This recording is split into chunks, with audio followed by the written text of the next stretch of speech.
Mapagpalang araw po sa ating mga kababayan. Ako po si Ellie Logroño, 45 years old. 7 taon na pong may diabetes type 2. Nararamdaman ko po yung pananakit ng kamay, numbness, yung sakit ng ulo, at takot. Yung po number one, stress at takot dahil alam naman po natin, ang diabetes ay maraming komplikasyon.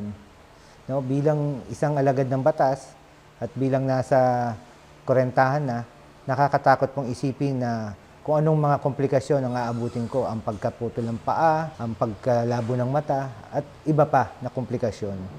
Ang sabi ng doktor ko, ako ay magkaroon ng insulin mag-inject. Pero tinanggihan ko po dahil alam ko lahat na nag-insulin na hindi na nakaalis hanggang lumala ng lumala ang kanilang sakit. Nag-oral medicine po ako, nagpipilit lumakad, nagpipilit mag-exercise.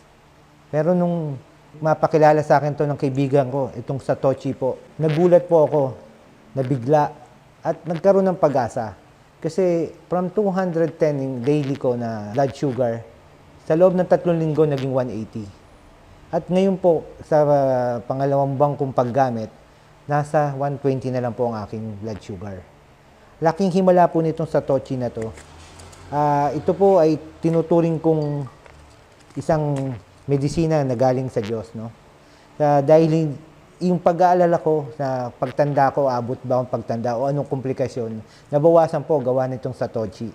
At ito po nirekomenda ko sa aking kamag-anak, kaibigan na katulad ko na nagkaroon ng diabetes.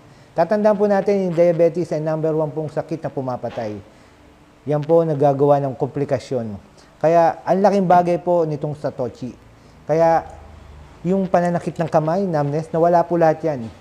Yung pag-ihi ng gabi, nasubukan nyo na po bang langgamin ang ihi nyo? Pagtingin nyo, kinabukasan, CR nyo, nilalanggam. Ngayon po, wala po lahat yan. Konting disiplina sa pagkain at itong himalang gamot na itong Satoshi, malaking tulong po ibibigay sa inyo. Kaya sa mga katulad ko na may diabetes, ito po ang sagot. Ito po ang kailangan natin. Ito pong Satoshi, maniwala kayo, himala po to. Kaya subukan nyo po sana. Nung una kong nakita ang video na yun, nag-alanganin ako dahil akala ko na si Bembol ay kinuha lang para mag-advertise nito. Para makasigurado, tinawagan ko siya. Sabi naman niya, mahusay daw itong Satoshi na ito. Siya mismo ang uminom ng Satoshi araw-araw para bumaba ang kanyang blood sugar. Nakakagulat, pagkatapos ng 1 linggong paggamit ng Saturday Ochi, napansin ni Suzette na ang kanyang katawan ay naging okay na. Naging maayos na ang kanyang pakiramdam at ang kanyang pamamanhid ay nabawasan na. Pagkatapos ng 2 buwan, kailangan na lang niyang gumising ng 2 hanggang 3 beses sa gabi para umihi at ang kanyang blood sugar level ay bumaba sa 180 miligramo.